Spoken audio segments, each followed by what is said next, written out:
Hello बच्चों, आपका अपनी चैनल नॉलेज पावर में स्वागत है। गूगल पर @knowledge power 752 टाइप कीजिएगा, आपको अपनी चैनल मिल जाएगी। अब हम लोग इस अध्याय को यहाँ पर लास्ट में लेकर आ गए हैं और कुछ महत्वपूर्ण सवाल हमने अभी तक देखे हैं। अब कुछ महत्वपूर्ण सवाल और इस वीडियो में देखेंगे, फिर चैप्टर को यहाँ पर ख़त्म करेंगे। सवाल है आपका, केंद्र ए से, कि चित्र है इसका, ये बनाना भूल गए थे। प्रश्न है, केंद्र ए से प्रारंभ करते हुए बारी बारी से केंद्रों ए बी को लेते हुए त्रिज्याओं 0.5, 1, 1.5, 2.0 ऐसे आगे तक। यहाँ पर देख सकते हो आप 0.5 का अंतर है, ये आधा है एक प्रकार से, है ना। आधा, 1, 1.5, 2, 2.5, 3, इस प्रकार से यहाँ पर एक त्रिज्या आपको ली गई हैं वाले उत्तरोत्तर अर्धवृत्तों को खींचकर, किसको खींच रहा है ये, अर्धवृत्तों को खींचकर एक सर्पिल बनाया गया है ना। इस प्रकार से एक सर्पिल ये बनाया गया है जैसे कि नीचे चित्र की आकृति में प्रदर्शित है। प्रश्न में बोला है 13 क्रमागत अर्धवृत्तों से बने कितने, 13। तो प्रश्न में क्या बोला है, 13 क्रमागत अर्धवृत्त बोले हैं। कितने अर्धवृत्त हैं, 13।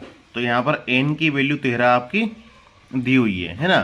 13 क्रमागत अर्धवृत्तों से बने इस सर्पिल की लंबाई ज्ञात करना है। इसकी लंबाई ज्ञात करना है, सर्पिल की लंबाई। अब ये जो सर्पिल है किससे बना है, 13 क्रमागत अर्धवृत्तों से मिलकर बना है। तो सर्पिल की लंबाई किसके बराबर होगी, अर्धवृत्तों की लंबाई के बराबर होगी। अर्धवृत्तों की लंबाई, इसका मतलब है अर्धवृत्त की परिधि। ठीक है, परिधि का फॉर्मूला होता है 2πr। परिधि का सूत्र क्या होता है, 2πr। अर्धवृत्त बोला है तो इसको आधा कर देंगे, 2 से 2 कटा, कितना बचा, πr। समीकरण नंबर 1। अब देखो त्रिज्याएं बहुत सारी है, ये r1 पहली त्रिज्या, ये r2, ये r3, r4, इन सबको जोड़ेंगे तो टोटल त्रिज्या मिल जाएगी। हम कुल लंबाई निकाल रहे हैं, सर्पिल की कुल लंबाई, कुल में सभी आ जाएगा। तो यहाँ पर r बराबर r1, r2, ऐसी सारी त्रिज्याएं हमारी आ जाएंगी। अब त्रिज्याएं दी हैं 0.5, आधा, 0.5 मतलब आधा, फिर 1, इनको पैसे से लेकर देखिए, ये 98, ये 1 रुपया, ये 1.5 रुपया, ये 2, है ना। अगली स्टेप में इसको देखो, ये एक समांतर श्रेणी है, यहाँ पर समांतर श्रेणी का योग करना है। ये प्रथम पद हो गया ए बराबर हो गया 0.5, डी अंतर 98 का ही दिख रहा है, पहले 98, फिर 1 रुपया, फिर 1.5 रुपया, फिर 2 रुपया, अंदर 98 का ही है। एन तो प्रश्न में पहले ही दिया है, 13 क्रमागत अर्धवृत्त लेने हैं तो एन बराबर कितने हैं, 13। तो फॉर्मूला क्या होता है हमारा योग का, n/2, 2a plus n-1 into D, योग का फॉर्मूला होता है। n कितना है, 13, 2 वैसे ही, a कितना है 0.5, n 13 है, d भी है आपका 0.5। इसको हल कर लेते हैं, 13/2, 98 का 2 में गुणा करो, 1 रुपया हो गया, 5 दूना 10, 1 रुपया बन गया। 13 में से 1 गया, कितना बचता है, 12। 13 में से 1 गया, कितना बचता है, 12। 12 का 98 में गुणा करो,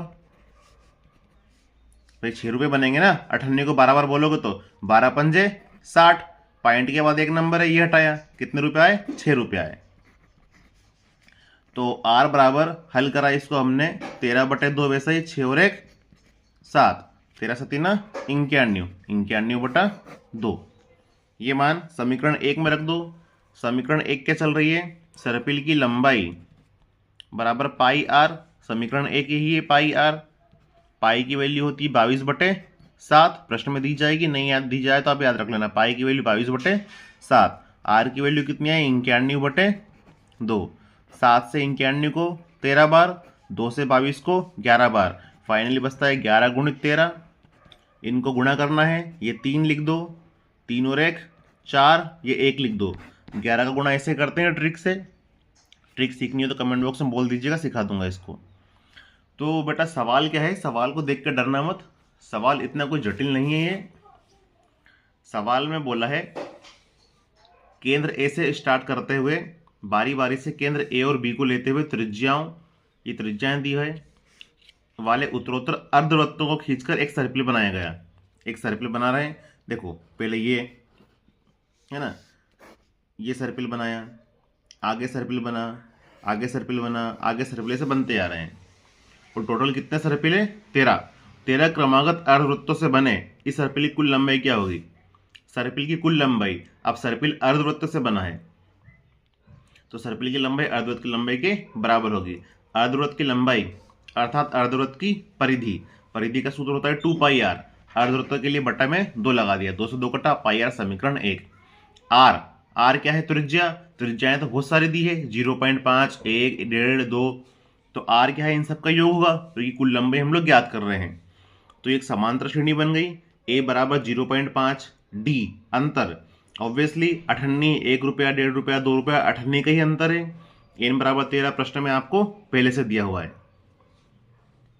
फॉर्मूला लगाया योग वाला, ए की वैल्यू रखी, एन और डी की वैल्यू रखी। अठन्नी का 2 में गुणा करा 1 रुपया, 13 माइनस 1 12, 12 का अठन्नी में गुणा करा 6 रुपया, 6 1 7, 13 7 91/2, आर की वैल्यू 91/2 आई जो समीकरण 1 में रख दी। पाई की वैल्यू 22/2, आर की वैल्यू 91/2, 7 से 91 को 13 बार, 2 से 22 को 11 बार गुणा करा तो 143 सेंटीमीटर। तो सर्पिल की कुल लंबाई कितनी आ गई यहाँ पर बेटा? 143 सेंटीमीटर। ठीक है, अगर ये सवाल इंपॉर्टेंट है इसको देखिएगा। एक सवाल और देखते हैं हम लोग, है ना।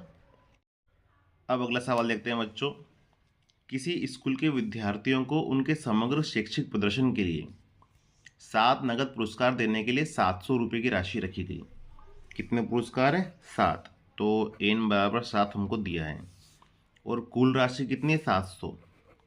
योग दे के रखा है कुल राशि 700 रुपये। यदि प्रत्येक पुरस्कार अपने से ठीक पहले पुरस्कार से 20 कम हो, क्या बोला उसने?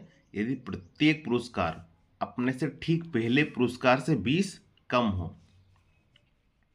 तो मान लो पहला पुरस्कार 100 रुपये है, तो दूसरा पुरस्कार कितना होगा? 80, फिर 60। ये बोला ना, यदि प्रत्येक पुरस्कार अपने से ठीक पहले पुरस्कार से 20 कम हो, पहला 100 है तो दूसरा 80, तीसरा 60, तो यहाँ पर डी बराबर हमको दे के रखा है माइनस का 20 कम बोला है। देखो पहला 100 था, दूसरा 80, तो डी क्या होता है? दूसरा पद माइनस पहला पद, तो डी बराबर होगा माइनस का 20। ये एक एग्जाम्पल के लिए मैंने आपको समझाया है। तो डी बराबर -20 हमको दे के रखा है। प्रथम पद नहीं दिया उसने, तो प्रथम पद मतलब पहला पुरस्कार ए मान लो, है ना। तो योग का फॉर्मूला होता है एस बराबर n/2, ये पूरा फॉर्मूला लिख दिया।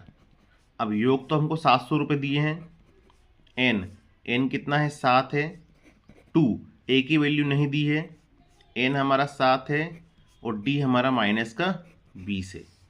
देखो ये यहीं काट दो, 7 से 700 को 100 बार, इजी पड़ेगा।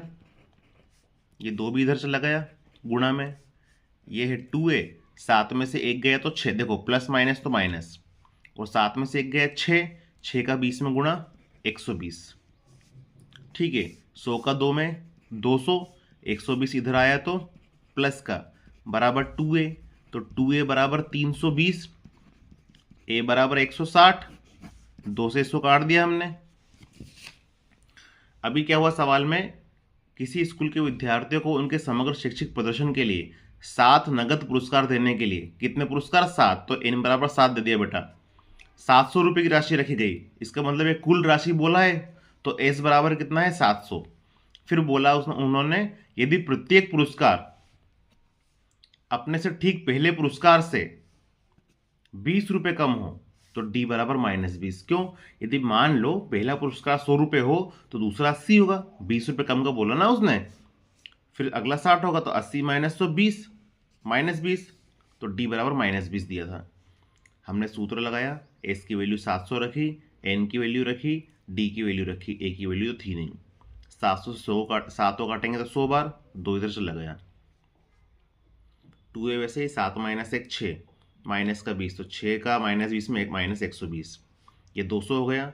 120 को इधर लाएंगे तो प्लस का हो गया, 200 और 120 320, 2 ए चल रहा है, ऐसे काटेंगे तो 160। अब उन्होंने क्या बोला, प्रत्येक पुरस्कार का मान ज्ञात करो। 7 पुरस्कार की बात कर रहा था, ए पहला, दूसरा, तीसरा, चौथा, पांचवा, छठा और ये 7वां। प्रथम पद ए होता है ना, तो ए बराबर मेरा कितना आया 160। अब उसने क्या बोला था, प्रत्येक पुरस्कार अपने से ठीक पहले पुरस्कार से 20 रुपये कम है, तो पहला 160 है तो दूसरा 140, देन 120, 100, 80, 60 एंड 40। तो आपको लिखना पड़ेगा प्रथम पुरस्कार, द्वितीय, तृतीय, चतुर्थ, पंचम, छठा और ये 7वां। अब इनको आप जोड़ करके देख लो, 700 ही आएगा। देखो 160 और 140 300 हो गए, 120 और 80 ये 200 हो गए, ये 100, ये 100, 200, 400, 300, 700, ये 700 रुपये हो गए।